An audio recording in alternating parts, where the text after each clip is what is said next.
naitwa Khalifa Afa Sambo. Huyu kijana aliyefariki ni mwanangu mimi, anaitwa Omari Khalifa Afa. Kijana huyu kwa sababu mimi ni mzazi wake, maisha yake na jinsi nilivyomlea, malezi nimemlea vizuri sana, kwa sababu sijaona kama ana matendo mabaya kiasi kwamba watu waje wamzuru kwa namna fulani, labda anaweza. Alafu si mtu mwenyewe sio mchokozi, sio wa kupishana na watu kimaneno sana. Lakini taarifa pia nilivyopewa mimi nikiwa kijijini kule kwamba ameuawa kikatili, nimefika huku na nimejishuhudia, kwa sababu mochwari jana nilikwenda nikaangalia, kwa sababu japo nimemuona kwenye friji, lakini alikuwa na alama shingoni ya kuchinjwa. Lakini pia leo nilimuuliza mpelelezi wangu kwamba ile alama ya shingoni ilikuwa ni nini, akasema amechinjwa.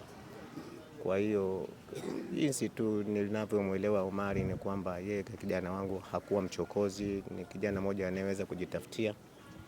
Kwa maana hiyo basi nasikitika sana kwa kitendo ambacho kimefanyika. Jeshi la polisi liendelee, kwa sababu wale vijana nimesikia kwamba wamekamatwa waliotenda kitendo hicho, na naishukuru pia vyombo vya dola kwamba ina maana upelelezi wao umeenda vizuri, kwa sababu hapo karibu sana na sisi wafiwa pamoja na jamii kwa ujumla.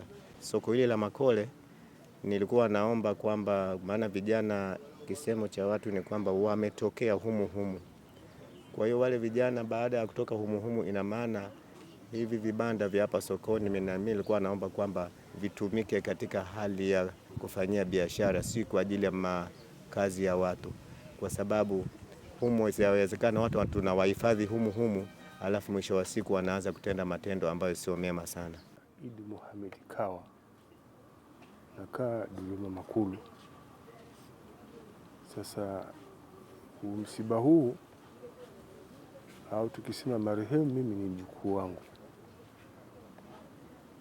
Nilipokuja kupewa taarifa hii kidogo ilinipa huzuni, ikabidi nije. Nilikuja kufika mochwari, wakatuambia jamani, mwili hatukujua kama ndugu mko karibu, mjukuu wetu bado mtoto mdogo sana, na bado tulikuwa tunamhitaji, lakini yote mipango ya Mungu. Hatuwezi tukamhukumu mtu kusema kwamba amefanya makusudi.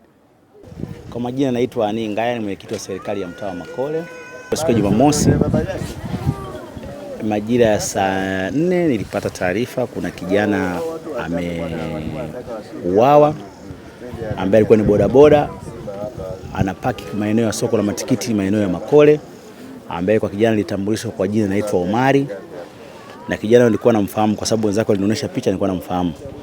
Tukio lilitokea maeneo ya Chinyoya, kuna watu walimkodi kwenda huko, basi wakachukua upolaji wa pikipiki na yeye wakafanya tukio la kumuua kwa kumkata nasikia kolomelo na kumjeruhi sehemu za mwili. Kwa hiyo nilipata taarifa hizo na mimi nilikuja mpaka hapa nyumbani kwao. Baada ya kufika hapa niliwakuta ndugu zake, basi wakawa wanafanya jitihada za kusubiri kumpata mzazi wake ambaye baba yake alikuwa ni maeneo ya Tabora, ambaye jana nadhani aliweza kuwasili jana. Baada ya kuja mimi asubuhi hapa nikuta mzazi wake ashawasili. Kwa hiyo walifanya jitihada za kwenda, mwili ulihifadhiwa hospitali ya General Dodoma. Lakini siku ya pili, ambayo siku ya jana, siku ya Jumapili, nilipata taarifa nyingine ambayo tena kwamba wale walifanya tukio imekamatwa pikipiki, na kuna baadhi ya watu ambao vijana wanahusishwa ambao waliopo katika eneo hili la Makole ambao wanaishi kwenye soko la matikiti. Kwa hiyo walikamatwa ili kufuatilia upelelezi zaidi.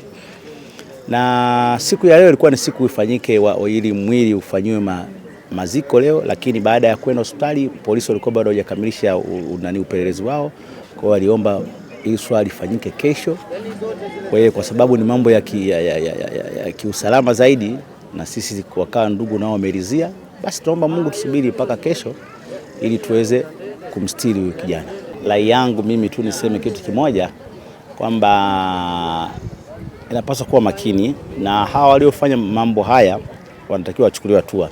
Ni jambo ambalo sio zuri kumtoa uhai mtu kwa sababu ya kuchukua pikipiki na kwenda wewe labda una shida ya fedha. Ziko kazi nyingi za kufanya. kwa sababu huyu ni kijana mdogo kwa anafanya atafute maisha yake. Wamemtoa ana mke, sasa umemtoa uhai kijana mdogo kwa sababu ya pikipiki tu.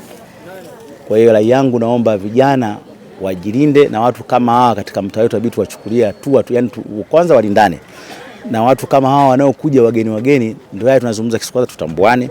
Kwa hiyo ni watu ambao nimefuatilia, si wakazi wa hapa, ni watu wageni ambao wachafanya kitendo cha namna hii, na nahisi paka walifanya hivyo kwa sababu huyu bwana aliwatambua, ndio maana wakaamua kumtoa uhai. Kwa hiyo naomba tu tuachie jeshi la polisi wakamilishe upelelezi, mambo mengine yataendelea.